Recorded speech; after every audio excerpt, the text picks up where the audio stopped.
Bom dia!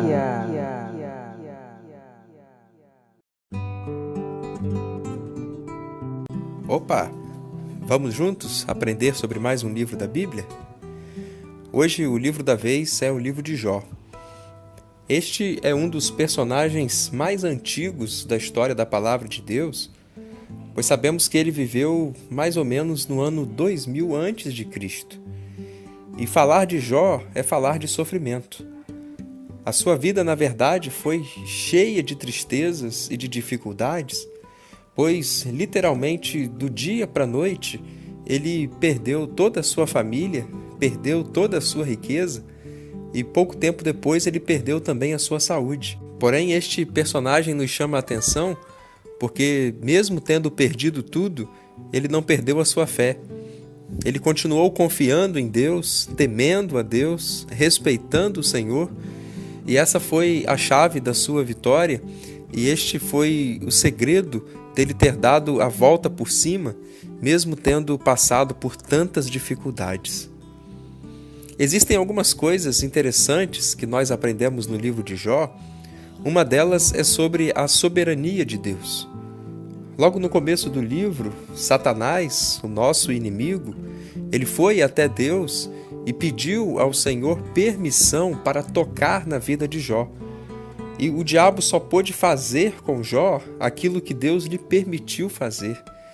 Então a gente fica impressionado com o poder de Deus, com o controle que ele tem sobre todas as coisas, inclusive sobre as forças do mal, pois até mesmo para fazer qualquer atividade, o nosso inimigo tem que pedir autorização a Deus para fazer isso. Nós sabemos que o diabo tem sim poder, mas sabemos que o seu poder é limitado à atuação e à permissão do nosso Deus. Louvado seja o Senhor por isso, pois Ele é maior do que tudo e porque Ele é maior do que todos.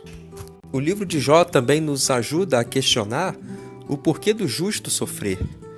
Jó era um homem muito correto, um homem íntegro, temente a Deus e que se desviava do mal, e no entanto a tragédia o alcançou e o sofrimento veio até a sua vida. E a gente fica pensando que aquele que serve a Deus, ele não está isento de problemas ou de sofrimentos. Mas nós ficamos pensando o porquê disso tudo. Por que Deus permite que alguém que teme a Ele, por que Deus aceita que alguém que tenha fé nele passe por momentos difíceis em sua vida? A questão é que o sofrimento serve para nos ensinar e para nos fazer crescer. Logo no primeiro capítulo de Jó, nós vemos que ele era um homem que tinha um temor muito grande por Deus. E no último capítulo de Jó, nós vemos ele afirmar que antes do sofrimento, ele conhecia a Deus só de ouvir falar, mas agora ele estava podendo conhecer a Deus de ver com os próprios olhos. Portanto, os sofrimentos nos trazem alguns benefícios, e dentre eles, talvez o maior, é a oportunidade de conhecer melhor a Deus. Jó pôde ver Deus mais de perto e pôde conhecê-lo melhor, depois de enfrentar a dura prova que ele enfrentou. A maior parte do livro de Jó apresenta o diálogo que este homem teve com 3 amigos seus, Elifaz, Bildade e Zofar, que vêm de longe para estar com Jó naqueles dias. E a grande questão destas conversas é aqueles homens culparem Jó de estarem sofrendo como responsabilidade sua mesmo por conta de algum pecado que porventura ele teria cometido.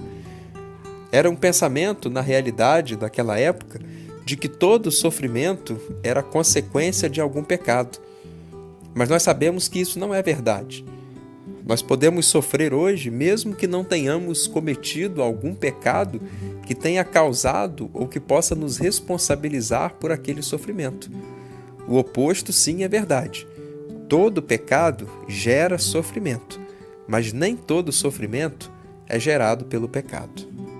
Durante todo o tempo, apesar do silêncio de Deus, que é tão difícil de ser encarado, quando Jó perguntava, falava e queria ouvir uma explicação e ela não vinha, e ter que enfrentar o silêncio de Deus, que é algo mesmo muito difícil. Se você em algum momento de sua vida já buscou ao Senhor e não ouviu uma resposta clara dele, você sabe muito bem o que é que Jó passou. Lidar com o silêncio de Deus não é fácil. Mas mesmo em meio a estas questões, Jó permaneceu firme na sua fé, confiante em Deus, e ele conseguiu suportar o sofrimento com resignação. E é por isso que ele ganhou o título de homem paciente. E a expressão ainda hoje conhecida e usada por nós, da paciência de Jó, ela se deve a este fato, de Jó conseguir suportar os sofrimentos com resignação. O versículo deste bonito livro que eu queria compartilhar está no capítulo 19, versículo 25, em que Jó diz: "Eu sei que o meu Redentor vive e que por fim ele se levantará sobre a terra." É bonito saber que Jó viveu milênios antes de Jesus e mesmo assim ele cultivava muito forte em seu coração uma fé e uma esperança de que viria um Salvador, de que viria um Messias e que este homem seria o Redentor de Jó. A convicção dele era tão grande que antes deste versículo ele disse que gostaria que estas tuas palavras fossem escritas numa rocha com ponteiro de ferro. Quer dizer, não seria o tempo, não seria a erosão que apagaria essa sua convicção. E poderia esta mensagem ficar guardada para gerações futuras, como de fato acontece, porque esta é uma convicção que vai além da vida, que ultrapassa a morte. Esta é uma convicção que alcança a eternidade. Portanto, Jó era um homem de fé e uma fé que ia além da vida. E ele se torna um exemplo e uma inspiração para todos nós.